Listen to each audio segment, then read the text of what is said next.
João capítulo 20. Temos aqui no resumo de alguns fatos capitais de entre aqueles que aconteceram após a ressurreição de Jesus, um quadro de todas as consequências deste grande acontecimento, consideradas na sua relação direta com a graça que as produz e com as afeições que deviam encontrar-se entre os fiéis, postos de novo em relação com o Senhor. E ao mesmo tempo temos também um quadro de todos os caminhos de Deus até a revelação de Cristo ao remanescente antes do milênio. No capítulo 21 é-nos descrito o milênio, Maria de Magdala, Maria Madalena, de quem o Senhor expulsou 7 demônios, é a primeira que aparece em cena. Que comovente expressão dos caminhos de Deus! Esta mulher representa, e eu não tenho dúvida disto, o remanescente judeus deste tempo pessoalmente ligado a Jesus, mas, ignorando o poder da sua ressurreição, Maria está só no seu afeto, a própria força desta afeição a isola. Não é a única que foi salva, mas vem só procurar mal, se assim quiserem, mas procurar a Jesus antes do testemunho da sua glória brilhar no mundo de trevas. Ela vem porque o ama, ainda escuro, muito antes das outras mulheres, ela já está no sepulcro. É um coração inteiramente dedicado a Jesus. Vimos já um exemplo disso nas mulheres crentes, que está totalmente ocupada dele, quando falta ainda o testemunho público do homem. E é a um tal coração, assim dele ocupado, que Jesus se manifesta em primeiro lugar, depois de ter ressuscitado. No entanto, esse coração sabia onde poderia encontrar um eco. Maria, não achando o corpo de Jesus, vai ter com Pedro e com o outro discípulo que Jesus amava.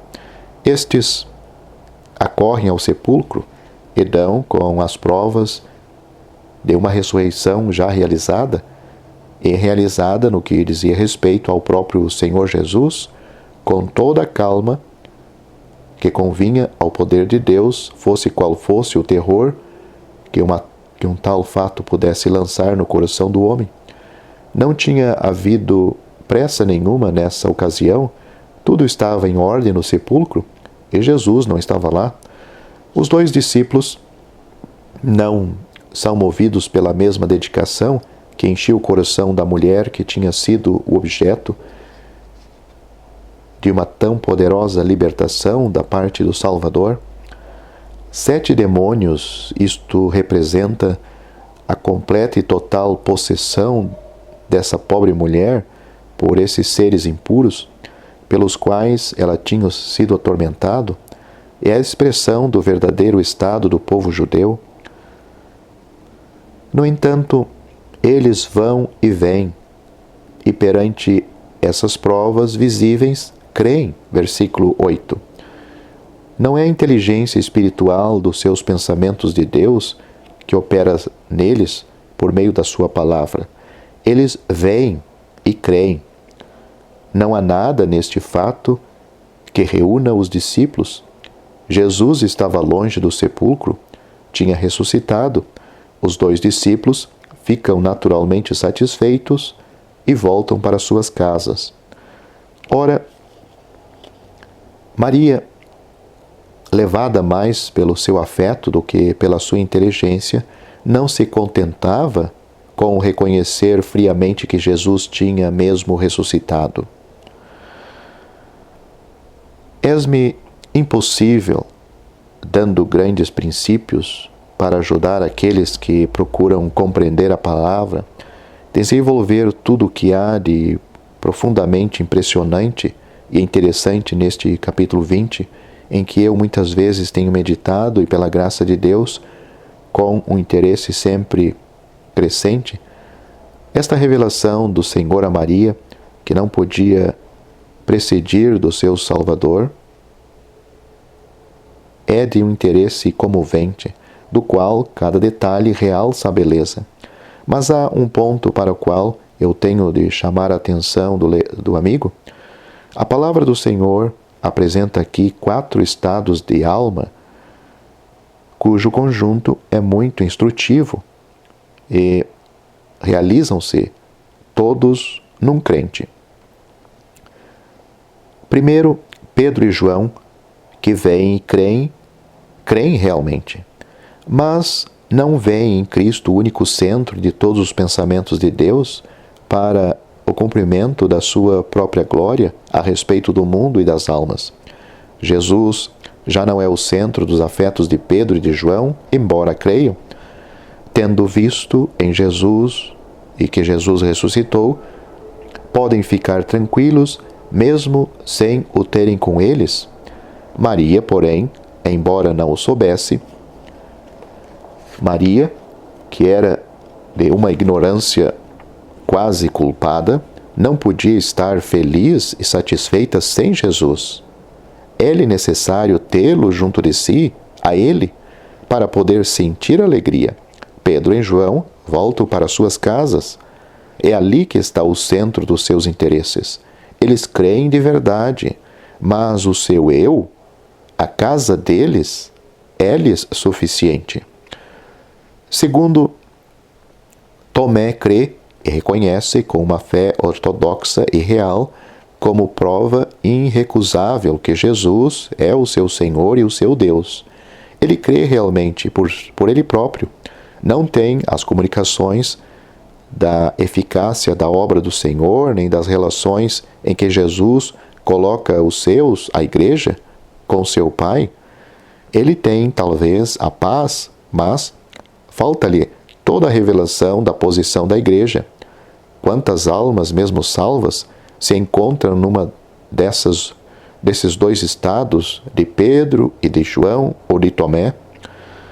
Terceiro, Maria de Magdala ou Maria Madalena é ignorante em extremo.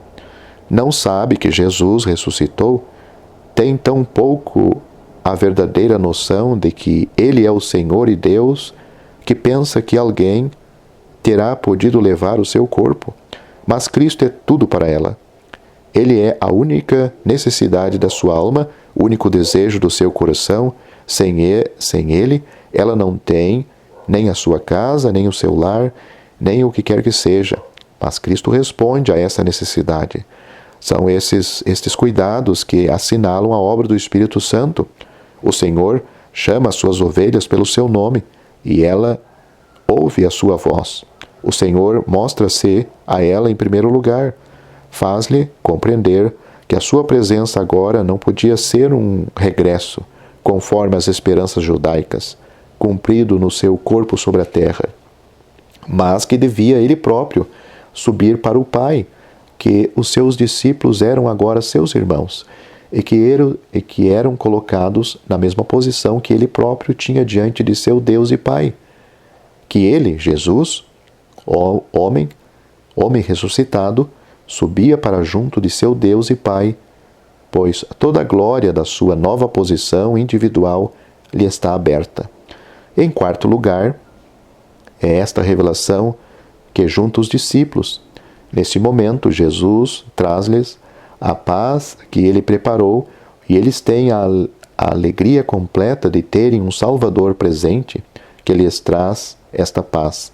Ele faz desta paz, possuída por eles, em virtude da sua obra e da sua vitória, o ponto de partida deles e envia-os como o Pai o tinha enviado, comunicando-lhes o Espírito Santo como fôlego e poder de vida, para que eles sejam capazes de comunicar esta paz a outros. Agora Jesus fala aos seus discípulos, como tinha feito a Maria, da eficácia da sua obra, das relações com o Pai que daí resultam, e todas essas comunicações são a resposta à afeição de Maria a Cristo, ou o fruto que este afeto produzia. Se por graça a afeição a Jesus se encontra algures, certamente será concedida alguma resposta da parte de Deus à necessidade que produziu no coração essa afeição. O que o Senhor revela aqui é a verdade que emana da obra de Cristo. Nenhum outro estado a não ser Cristo presente aqui, está de acordo com o que ele fez, nem com o amor do Pai. Ele, pela sua obra, Cristo não pôde colocar-nos em qualquer outro. Como temos pensado, Maria julgava-o ainda morto, porque não o tinha consigo.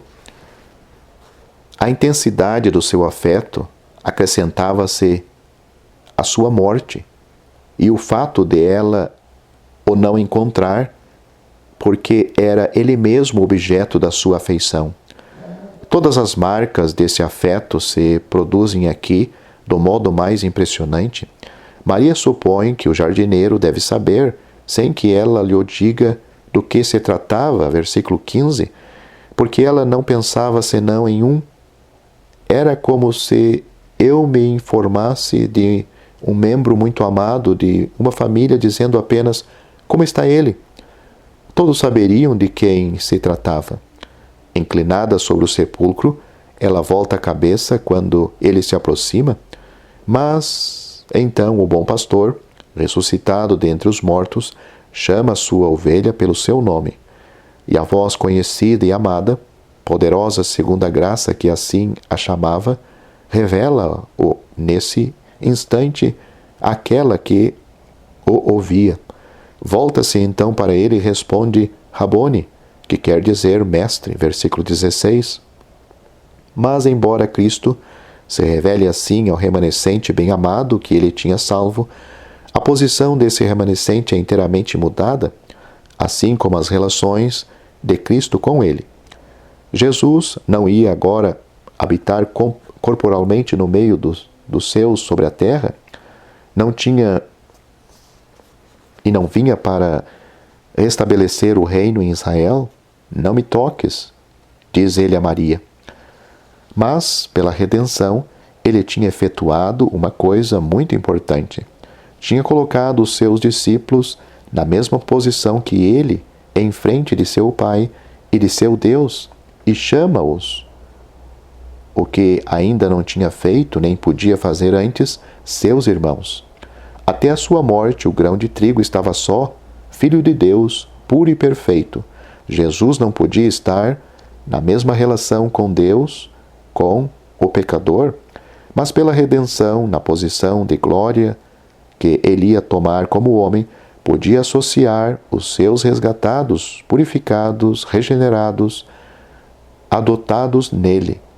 Anuncia-lhes a nova posição que eles deviam ter em comum com ele.